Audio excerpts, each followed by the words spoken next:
बिस्मिल्लाहिर्रहमानिर्रहीम। अस्सलाम वालेकुम स्टूडेंट्स। आज की वीडियो में हम centrifugal force and banking of roads के टॉपिक को जो है वो डिस्कस करेंगे। सेंट्रीफ्यूगल फोर्स के बारे में डिस्कशन करने से पहले हमें थोड़ा सा सेंट्रीपिटल फोर्स का जो है वो बैकग्राउंड पता होना चाहिए। लास्ट वीडियो में हमने बात की थी कि सेंट्रीपिटल फोर्स हमारे पास क्या होती है। The force that keeps the object to move in a circular path is called the centripetal force, right. जैसे लेट करें कि आपके पास जो है वो एक ऑब्जेक्ट जो है वो सर्कुलर पाथ में मूव कर रहा है, तो ये ऑब्जेक्ट तब तक सर्कुलर पाथ में मूव करता रहेगा जब तक इसके ऊपर सेंट्रीपिटल फोर्स एक्ट कर रही है ना। The force that keeps object to move in a circular path is called the centripetal force. तो बात यह है कि according to Newton's third law of motion for every action, जैसे ये सेंट्रीपिटल फोर्स है वो एक्शन कर रही है, there is an equal but opposite reaction. तो अगर सेंट्रीपिटल फोर्स एक्शन कर रही है तो इसके रिएक्शन में एक आउटवर्ड फोर्स जनरेट हो रही है, that is called the centrifugal force, जिसकी मैग्नीट्यूड जो है वो एग्जैक्टली इक्वल होगी सेंट्रीपिटल फोर्स के, लेकिन इसकी डायरेक्शन कहां होगी, outward from the centre of the circle. क्योंकि सेंट्रीपिटल फोर्स है वो एक्ट करती है directed toward the centre of the circle, तो सेंट्रीफ्यूगल फोर्स क्या कोशिश करेगी कि आपका ऑब्जेक्ट जो है वो हमेशा outward from the centre of the circle जाने की कोशिश करे, राइट। जैसे अगर मैं एक ऑब्जेक्ट को लेट करने के एक हाथ में पकड़ के ड्रिल कर रहा हूं, यानी कि घुमा रहा हूं, और घुमाते घुमाते मैं एकदम से जो है वो स्ट्रिंग को छोड़ दूंगा, तो जैसे ही मैं स्ट्रिंग को छोड़ूंगा आपका ऑब्जेक्ट जो है वो स्ट्रेट फॉरवर्ड डायरेक्शन के अंदर जो है वो आउटवर्ड डायरेक्शन में जाएगा। That is because of the centrifugal force, right. तो यहां मैं क्या कह रहा हूं, the reaction force produced due to the centripetal force is called the centrifugal force. क्योंकि ये रिएक्शन फोर्स है तो इसकी डायरेक्शन ऑपोजिट होगी, जबकि मैग्नीट्यूड इसका एग्जैक्टली सेम होगा according to Newton's third law of motion. Its direction is always directed away from the centre of the circle. क्योंकि सेंट्रीपिटल फोर्स जा रही है डायरेक्टेड टुवर्ड द सेंटर, तो सेंट्रीफ्यूगल फोर्स हमेशा कहां जाएगी, away from the centre of the circle. तो centrifugal force का हम यहां पर रिलेशन देख लेते हैं, that F equals to m into v square upon r, that is the centripetal acceleration. तो क्योंकि हमारे पास सेंट्रीपिटल फोर्स का भी मैग्नीट्यूड यही होता है, तो सेंट्रीफ्यूगल फोर्स का मैग्नीट्यूड भी यही होगा, राइट। अगर मैं centrifugal force in terms of angular motion की बात करूंगा तो मेरे पास ये v जो है लीनियर वेलोसिटी, ये कन्वर्ट हो जाएगी in terms of angular velocity, that is r omega. इसका आप स्क्वायर करेंगे तो आपके उसके बन जाएगा ये m omega square into r, that is a relationship for the centrifugal force that is same as the centripetal force, but the direction of centrifugal force is always outward from the center of the circle। एक और बात बेटा मैं यहाँ पर mention कर दूं कि सेंट्रीपिटल फोर्स को हम हमेशा नेगेटिव कंसीडर करते हैं, डायरेक्टेड टुवर्ड द सेंटर को हम नेगेटिव कंसीडर करते हैं, जबकि away from the centre of the circle, यानी कि सेंटर ऑफ सर्कल से अगर आप बाहर जा रहे हैं, आउटवर्ड डायरेक्शन में जा रहे हैं, तो हमारे पास जाइए पॉजिटिव कंसीडर किया जाएगा। So that's why centrifugal force के मैग्नीट्यूड को जो है वो पॉजिटिव कंसीडर किया जाता है, और सेंट्रीपिटल फोर्स के मैग्नीट्यूड यानी कि डायरेक्शन को दिखाने के लिए हम जो है उसको नेगेटिव कंसीडर करते हैं, सिर्फ डायरेक्शन को शो करने के लिए, राइट। तो ये है हमारे पास सेंट्रीफ्यूगल फोर्स। आगे चलते हैं, नेक्स्ट हमारे पास क्या है, बैंकिंग ऑफ रोड्स। देखिए बेटा कहीं कहीं हमारे पास जो है एकदम जो है वो शार्प टर्न आ जाता है या शार्प यू टर्न आ जाता है, तो इस शार्प यू टर्न को जो है वो कवर करने के लिए हमारे टायर्स और जो रोड है उनके दरमियान फोर्स ऑफ फ्रिक्शन होती है, जो कि आपके ऑब्जेक्ट को सेंट्रीपिटल फोर्स प्रोवाइड करती है, राइट। जैसे मैं आपको यहाँ पर एक डायग्राम दिखा रहा हूँ कि लेट करने की आपके पास जो है वो एक सर्कुलर पाथ है, सही। अब आपकी देखें कार यहाँ से जब मूव करेगी तो इसके टायर्स के दरमियान में और रोड के दरमियान में हमारे पास जो है वो फ्रिक्शन सेंट्रीपिटल फोर्स जो है वो प्रोवाइड करती है। सेंट्रीपिटल फोर्स का मतलब ये है कि देखें जैसे ये मेरे पास ये एक पूरा सर्कल बनेगा, कंप्लीट सर्कल, तो ये टायर जो हैं इनके दरमियान फ्रिक्शन जो है ये आपकी कार को डायरेक्टेड टुवर्ड द सेंटर जो है वो फोर्स प्रोवाइड करेगी। लेकिन कभी कभी ऐसा होता है कि आपकी जो है वो रोड्स वेट होती हैं या आइस की वजह से रोड जो है वो खराब हुई होती है, तो और या तो स्मूथ रोड आपकी बहुत ज्यादा स्मूथ हो जाए या ऑयलिंग हुई हो, तो होता ही है कि फिर आपके पास जो है वो ये जो फोर्स ऑफ फ्रिक्शन है ये सफिशिएंट नहीं रहती, यानी कि ये आपको जो है वो नेसेसरी सेंट्रीपिटल फोर्स प्रोवाइड नहीं करती। तो इससे ये होता है कि आपकी कार जो है वो स्किड हो जाती है outward from the centre of the circle. तो ये अगर outward from the centre of the circle चली जाएगी तो ये स्ट्रेट डायरेक्शन के अंदर मूव कर जाएगी, सही। तो इस चीज से प्रिवेंट करने के लिए कार्स को या कोई भी ऑब्जेक्ट्स जो हैं इन चीजों से बचाने के लिए हम क्या करते हैं, सरफेस को, जो रोड का सरफेस होता है उसको एक साइड से एलिवेट करवा देते हैं, यानी किसी एंगल से हम इसको क्या कर देते हैं, थोड़ा सा रेज कर देते हैं। जैसे आपको देखेंगे एक्स और ए जो है आपको थोड़ा सा रेज नजर आ रहा है, ये हम क्या करते हैं, रोड को थोड़ा सा रेस कर देते हैं ताकि हमारी जो कार का जो वेट है वो एक्ट करने लग जाए डायरेक्टली टुवर्ड द सेंटर, जिसकी वजह से आपकी जो है वो कार को सेंट्रीपिटल फोर्स मिल जाएगी और आपकी कार जो है वो इजीली कर्व पाथ के ऊपर से जो है वो ट्रैवल कर जाएगी, राइट। तो अब यहां देखिएगा हमने क्या लिखा, the phenomena of raising outer edge of the curved road above the inner edge is to provide necessary centripetal force to the vehicle to turn a safer turn, and the curved road is called the banking of road। यानी कि अगर car आपकी जो है वो एक curve path के ऊपर चल रही है तो हम क्या करते हैं, हम रोड की जो आउटर साइड है उसको थोड़ा सा एलिवेट कर देते हैं इनर साइड के कंपैरिजन में। तो इससे क्या होता है कि आपकी कार को जो है वो नेसेसरी सेंट्रिपिटल फोर्स मिल जाती है, जिससे वो इजीली जो है वो टर्न कर जाता है, सेफर टर्न कर जाता है। अगर आप जो है वो रोड की एक साइड को एलिवेट नहीं करेंगे तो आपकी जो है हो सकता है कार जो है वो स्किड कर जाए।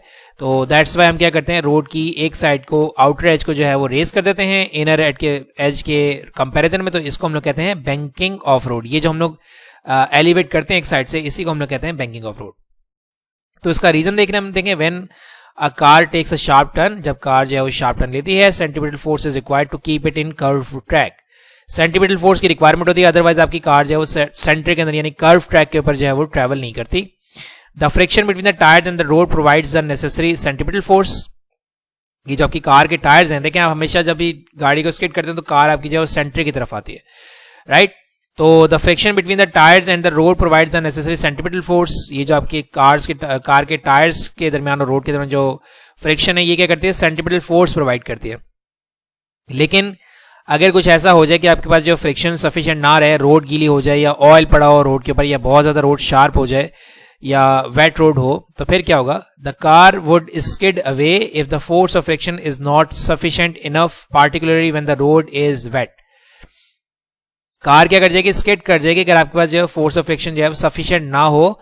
ज़्यादातर ऐसा कब होता है, जब आपकी रोड जो है वो गीली होती है तो टायर जो है उसके अंदर फ्रिक्शन कम हो जाती है। दैट्स वाई आप क्या करते हैं, आपकी कार जो स्किड कर सकती है। To overcome this difficulty, इस प्रॉब्लम को सॉल्व करने के लिए outer edge of the road is raised to provide centripetal force. हम क्या करते हैं, हम बाहरी जो हमारे पास सरफेस है रोड की जो एज है उसको हम थोड़ा सा रेज कर देते हैं, जिससे हमारी जो कार का जो वेट है वो सेंटर के अंदर एक्ट करना स्टार्ट कर देता है। तो हमारे पास जो है वो सेंट्रिपिटल फोर्स प्रोवाइड होना स्टार्ट हो जाती है, राइट। तो इसको हम लोग जब देखें, अब अगर मैं आपकी कार का जो वेट है वो देखें, अगर ये मेरे पास लटकने कि ये मेरे पास नॉर्मल यानी कि डायरेक्शन है जहां पर आपकी कार जो टर्न कर रही है, सही है। तो अगर मैं इसको इसके कंपोनेंट्स में रिजॉल्व करूंगा तो एक बात बेटा मेरी हमेशा याद रखिएगा कि जब भी आप मूविंग ऑब्जेक्ट को इसके कंपोनेंट्स में रिजॉल्व करते हैं, मूविंग ऑब्जेक्ट को जब भी आप इसके कंपोनेंट्स में रिजॉल्व करते हैं तो ये कंपोनेंट्स आपके रिवर्स हो जाते हैं। देखिए ये आपके पास वर्टिकल कंपोनेंट है, ये आपके पास हॉरिजॉन्टल कंपोनेंट है। हमेशा इस बात को याद रखिएगा कि जब भी आप मूविंग ऑब्जेक्ट को जो है उसके कंपोनेंट्स बनाएंगे तो आपके कंपोनेंट्स हो जाते हैं रिवर्स, यानी कि वर्टिकल कंपोनेंट क्या हो जाएगा, कॉज ऑफ थीटा, और हॉरिजॉन्टल कंपोनेंट क्या हो जाएगा, साइन थीटा। सही है, क्योंकि ये हमारे पास जो ट्रायंगुलर ज्योमेट्री से जब हम सोल्यूशन करते हैं तो हमारे पास क्या होते हैं कि कंपोनेंट्स हमारे पास रिवर्स हो जाते हैं, राइट। अब देखें लेट करें कि ये मेरे पास जो है वो नॉर्मल का जो है वो डायरेक्शन है, कार की डायरेक्शन। तो अगर मैं इसको कंपोनेंट में रिजॉल्व करूंगा तो ये मेरे पास क्या बन जाएगा, नॉर्मल का vertical component that is N cos of theta. ये मेरे पास बन जाएगा नॉर्मल का horizontal component that is N sine of theta, right. अब देखें ये जो मेरे पास कंपोनेंट है, ये जो वर्टिकल कंपोनेंट है, ये कार के वेट के साथ बैलेंस हो रहा है ना। तो मैं यहां पर यही कर रहा हूं, if we resolve direction of surface, देखें ये सरफेस इस तरह से है ना, यूं ये सरफेस है, तो सरफेस का रिएक्शन क्या होगा, जो बिल्कुल वर्टिकल होता है, परपेंडिकुलर होता है, राइट। तो सरफेस ऐसे है तो ये आपके पास जो है वो नॉर्मल है। नॉर्मल को आपने इसके कंपोनेंट्स में रिजॉल्व कर दिया तो ये क्या बन गया, वर्टिकल कंपोनेंट, ये क्या बन गया, हॉरिजॉन्टल कंपोनेंट। ये हो जाता है रिवर्स। आपकी बुक के अंदर जो है वो एक थोड़ा सा उसके अंदर जो है वो मिस्टेक है कि उसने क्या किया हुआ, इसको कॉज ऑफ थीटा लिया हुआ, इसको साइन थीटा लिया हुआ, जबकि ऐसा नहीं होता। आप जो है वो इंटरनेट पर सर्च आउट भी कर सकते हैं, इसके बारे में थोड़ा सा रिसर्च भी कर सकते हैं कि अगर आपका ऑब्जेक्ट जो है मूविंग होगा, आप उसके कंपोनेंट्स बनाएंगे तो हमेशा आपके पास जो है वो कंपोनेंट्स रिवर्स हो जाते हैं। ये मैं आपको एक शॉर्टकट बता रहा हूँ जनरल सा। तो यहां मैं देख रहा हूँ कि अगर मैं नॉर्मल का वर्टिकल कंपोनेंट देखूँ तो ये वेट के साथ बैलेंस हो रहा है, जबकि अगर आप हॉरिजॉन्टल कंपोनेंट को देख रहे हैं तो ये हॉरिजॉन्टल कंपोनेंट डायरेक्टेड कहां हो रहा है, towards the centre of the circle. यानी कि ये जो एन साइन ऑफ थीटा है यही आपके पास क्या प्रोवाइड कर रहा है, सेंट्रिपिटल फोर्स प्रोवाइड कर रहा है, राइट। तो फर्स्ट इक्वेशन में देखिएगा, देखिए मैं क्या कह रहा हूं, N cos of theta that will be equals to weight of the body, यानी वेट ऑफ द कार जो भी है, देखिए एन कॉस थीटा और ये दोनों एक दूसरे को क्या कर रहे हैं, बैलेंस कर रहे हैं, नजर आ रहा है आपको, सही। और जबकि दूसरी तरफ and other components gives us necessary centripetal force, और ये जो एन साइन थीटा है यही हमें क्या कर रहा है, सेंटीपिटल फोर्स प्रोवाइड कर रहा है, that is N sine theta equals to M B square upon R. इसको आप नॉर्मल फोर्स भी कर सकते हैं, जैसे आपके पास बुक के अंदर फोर्स है तो आप इसको एफ एन भी रिप्रेजेंट कर सकते हैं, सिंपली एफ भी रिप्रेजेंट कर सकते हैं, यानी नॉर्मल फोर्स को रिप्रेजेंट कर सकते हैं, राइट। हमें यहां पर इस एंगल को कैलकुलेट करना है कि हमें किस एंगल पर जो है वो रोड को बैंक करना चाहिए कि हमारे पास जो है वो कार्स या जो भी चीज़ है वो इजीली शार्प टर्न कर ले, कंप्लीट कर ले बगैर स्केटिंग किए हुए। तो इसको एंगल को कैलकुलेट करने के लिए मैं क्या करूंगा, देखें अगर मैं इक्वेशन 2 को इक्वेशन 1 से डिवाइड कराऊं तो एन से एन कैंसिल आउट हो रहा है और साइन अपॉन कॉस मेरे पास tan थीटा बन जाएगा, यानी कि मेरे पास एंगल का रिलेशन बन सकता है। तो मैं यही करूंगा, dividing equation 2 by 1, N sine theta divide by N cos theta, N से एन आपका कैंसिल आउट हो जाएगा, ये जो है M V square upon R divided by M G, M से आपका एम कैंसिल आउट हो जाएगा, राइट। तो ये आपके पास क्या बन जाएगा, sine upon cos that will be equals to tan of theta equals to ये क्या हो जाएगा वी स्क्वायर, एम से एम कट जाएगा और ये आर और जी डिनोमिनेटर में आ जाएगा, तो ये क्या हो जाएगा V square upon G R. अगर आपने बैंक्ड एंगल के लिए रिलेशन ड्राइव करना है तो थीटा को ये रखूंगा, इसको यहां ले जाऊंगा तो क्या हो जाएगा tan inverse V square upon G R. So that is the relation for calculating the angle with which the road is banked, यानी कि ये वो एंगल है कि जिस एंगल पर हम जो है वो रोड को बैंक करवा सकते हैं ताकि हमारे पास कार्स जो हैं वो इजीली टर्न कर सके। और इसी वाले रिलेशन से हम जो है वो उस बैंक के ऊपर से गुजरने के लिए वेलोसिटी को भी बता सकते हैं, यानी कि एक हमने जो बैंक बनाया, जिस एंगल पे हमने बैंक बनाया उसके ऊपर कार की वेलोसिटी कितनी होनी चाहिए, इसके लिए भी हम जो रिलेशन ड्राइव कर सकते हैं। देखें यहां से मैं वी स्क्वायर को सेपरेट कर लूंगा, that is tan theta into G R, क्योंकि ये स्क्वायर है, अंडर रूट लेने के तो हमारे पास ये रिलेशन बन जाएगा for the velocity required to pass through the curve track, right. तो ये हमारे पास है बैंकिंग ऑफ रोड का कॉन्सेप्ट। देखें बेटा, इसमें मैं दोबारा से आपको बता दूं, कुछ बच्चे कहते हैं सर बुक में कुछ और है, आप कुछ और करवाने हैं, तो अगर आप सर्च आउट करेंगे इंटरनेट के ऊपर तो आपको यही बात नजर आएगी कि ये आपके पास जो है ये वर्टिकल कंपोनेंट है, लेकिन ये हो जाते हैं reverse in terms of moving object. जब भी आप मूविंग ऑब्जेक्ट के कंपोनेंट्स बनाएंगे तो वर्टिकल कंपोनेंट कॉस थीटा से रिप्रेजेंट होगा और हॉरिजॉन्टल कंपोनेंट साइन थीटा से रिप्रेजेंट होता है, सही है। तो ये हमारे पास था सेंट्रीफ्यूगल फोर्स और बैंकिंग ऑफ रोड्स का टॉपिक। इंशाल्लाह नेक्स्ट वीडियो में जो है वो जल्दी अपलोड करने की कोशिश करूँगा। पहले भी काफ़ी जो है वो दिन में वीडियो नहीं बना सका, बहुत ज़्यादा मसरूफियत की वजह से। तो बस दुआ में याद रखिएगा ताकि मैं जो है आप लोगों की हेल्प कर सकूँ, ठीक है। So thank you very much and Allah हाफिज़।